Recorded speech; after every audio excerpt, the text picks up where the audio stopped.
Pasukan Komando Pusat Anita Da'asak telah menyelesaikan gelombang serangan terbaru mereka terhadap Iran yang berlangsung selama 90 menit. Ini adalah gelombang kedua sejak pagi ini waktu setempat. Ini terjadi setelah AIZ melancarkan serangan malam keempatnya terhadap Iran yang mengatakan lebih dari 30 warga sipil telah tewas dalam beberapa hari terakhir. Teheran berjanji akan berespons dengan serangan defensif dan tegas setelah menargetkan infrastruktur militer Amerika Serikat di Teluk. Militer Amerika mengatakan telah memberlakukan kembali blokade laut terhadap kapal-kapal yang keluar masuk pelabuhan Iran dengan klaim bahwa Iran telah menyerang 7 kapal komersial di Selat Hormuz dalam seminggu terakhir. Koresponden I24 News Bilal Sladin memiliki informasi terbaru. Gencatan senjata yang rapuh antara Washington dan Teheran dengan cepat mulai runtuh. Semalam, pasukan AS melakukan serangan untuk malam keempat berturut-turut terhadap target-target Iran, menghantam lokasi militer di seluruh wilayah selatan negara itu. Sementara Presiden Trump kian memperkeras kebijakan tekanannya. Iran juga mulai membalas dan memperluas pertempuran. CENTCOM mengatakan Iran kini telah menargetkan setidaknya 7 kapal komersial dalam waktu 1 minggu. IRGC mengancam akan menghentikan lebih banyak jalur ekspor energi dari Timur Tengah. Dan dalam beberapa hari terakhir, rudal dan drone Iran menyerang Kuwait, Bahrain, Yordania, Qatar dan Oman dengan IRGC mengklaim telah merusak pangkalan Amerika Serikat dan kepentingan Amerika. Sementara itu, Presiden Trump meningkatkan ancaman eskalasinya. Saya akan menjadikan target energi sebagai sasaran terakhir, tapi pada akhirnya kita akan menyerang target energi. Ya, tapi malam ini kita akan menyerang mereka dengan sangat keras. Kita akan menyerang mereka dengan sangat keras besok malam. Kita akan menyerang mereka dengan sangat keras malam berikutnya. Dan kemudian minggu depan akan menjadi sangat buruk bagi mereka karena minggu depan giliran pembangkit listrik. Minggu depan giliran jembatan. Kita akan menghancurkan semua pembangkit listrik mereka. Kita akan menghancurkan semua jembatan mereka kecuali mereka mau duduk di meja perundingan. Ini bukan pertama kalinya Trump menggunakan ancaman seperti ini untuk mendorong terjadinya pembicaraan. Namun, ini menunjukkan bahwa pertempuran masih bisa meluas dengan konsekuensi berat bagi Iran dan negara-negara Teluk, sementara Israel belum terlibat dalam pertempuran hingga saat ini. Namun, pejabat Israel menilai bahwa ahli Essex sedang meningkatkan persiapan untuk kemungkinan terjadinya konfrontasi militer skala penuh yang kembali terjadi dengan Iran. Semalam, AS juga kembali memberlakukan blokade laut terhadap pelabuhan-pelabuhan Iran. Harga minyak melonjak ke tingkat tertinggi sejak penandatanganan MOU karena kekhawatiran meningkat terkait aliran minyak melalui Selat Hormuz.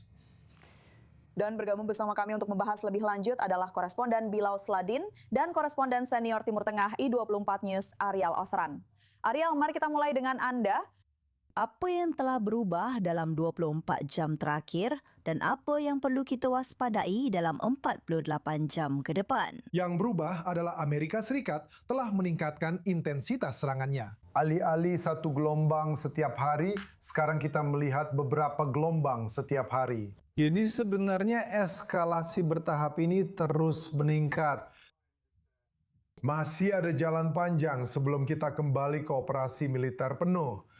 Tapi ini jauh lebih dekat ke situ daripada kegencatan senjata penuh tanpa serangan sama sekali. Kita bicara tentang setidaknya 2 gelombang serangan selama lebih dari 1 jam dalam 10 jam terakhir. Dan ini sangat berbeda dengan kondisi kita minggu lalu. Alasan Amerika Serikat melakukan serangan adalah karena Presiden Trump mengatakan bahwa kepatuhan terhadap nota kesepahaman dengan Iran akan didasarkan pada kinerja Iran, sebuah kesepakatan berbasis kinerja. Dan fakta bahwa Iran terus menargetkan kapal-kapal di Selat Hormuz meskipun telah berkomitmen untuk menghentikan hal itu, menjaga selat tetap terbuka, dan memastikan jalur pelayaran yang aman.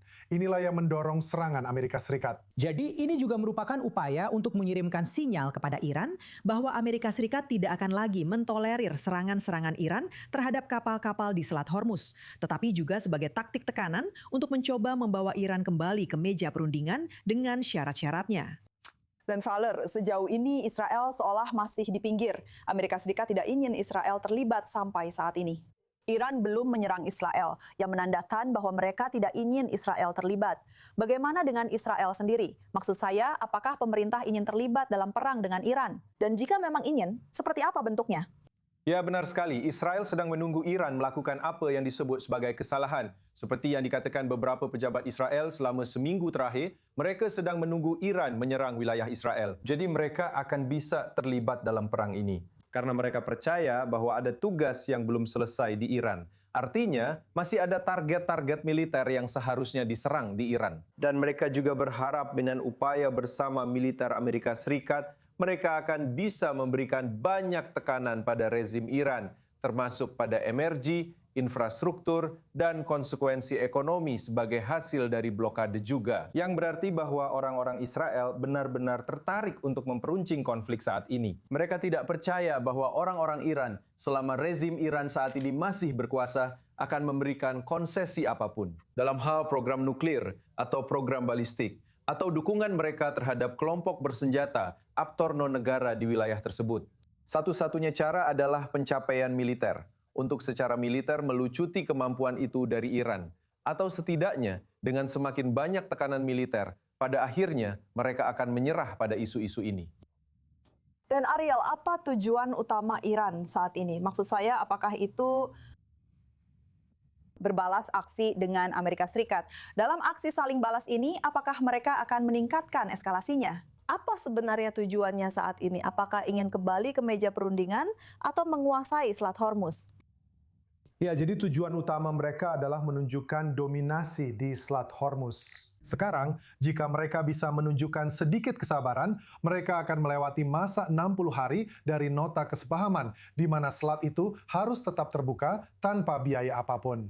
Dan pada hari ke-61, mereka bisa saja menunjukkan kendali mereka atas selat itu. Tapi mereka tidak punya kesabaran seperti itu. Dan mereka harus membuktikan bahwa mereka tidak hanya menguasai selat itu, tapi juga bisa menargetkan kapal kapan saja sesuka hati mereka.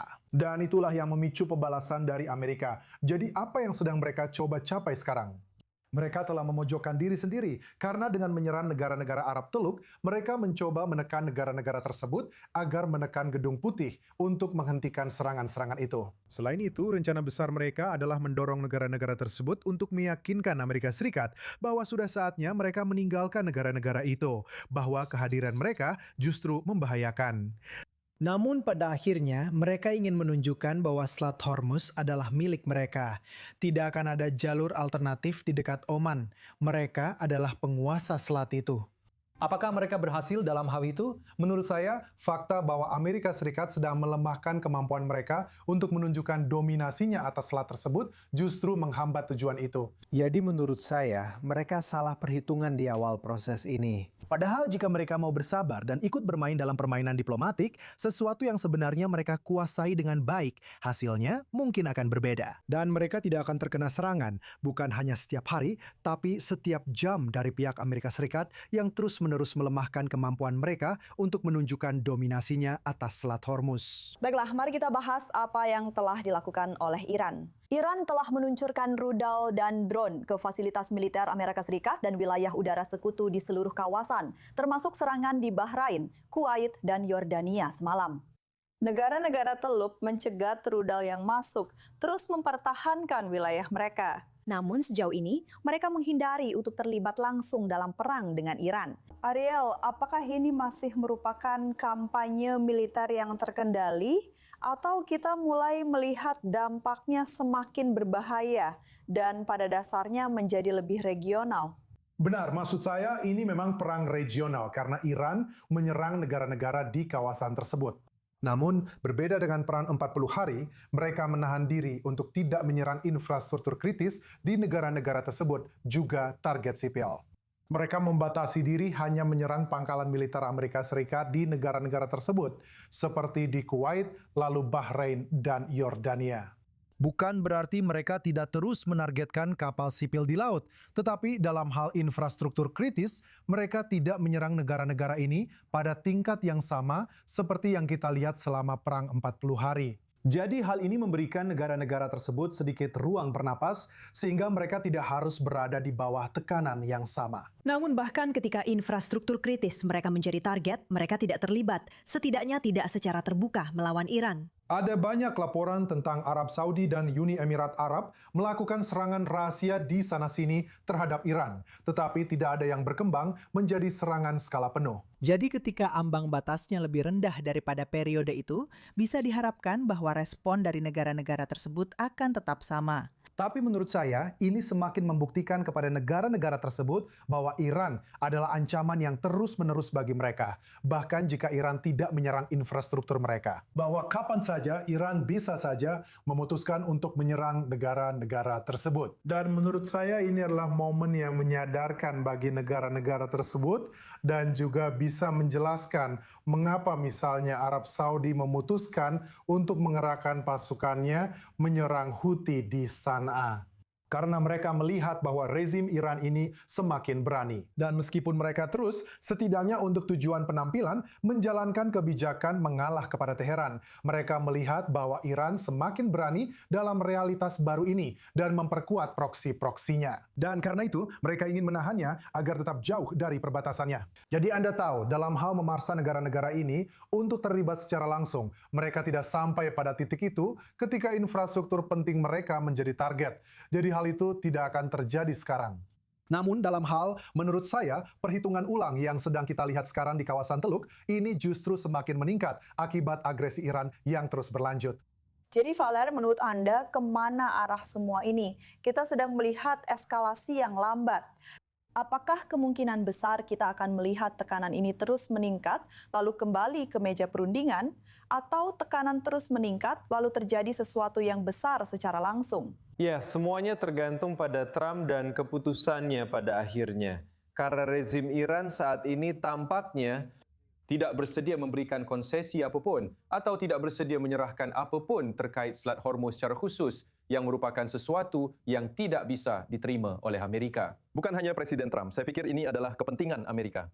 Perdagangan bebas dan kebebasan pelayaran maritim di seluruh dunia adalah sesuatu yang tidak bisa diberikan konsesi oleh pemerintahan Amerika, baik yang sekarang, yang sebelumnya, maupun yang berikutnya.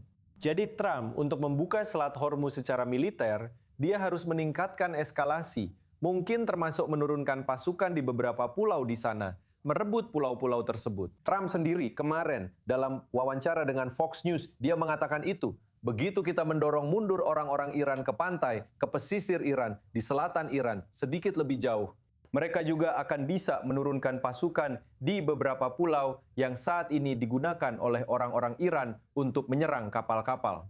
Begitu orang-orang Amerika menguasai pulau-pulau itu, maka akan jauh lebih sulit bagi orang-orang Iran untuk menyerang kapal-kapal tersebut.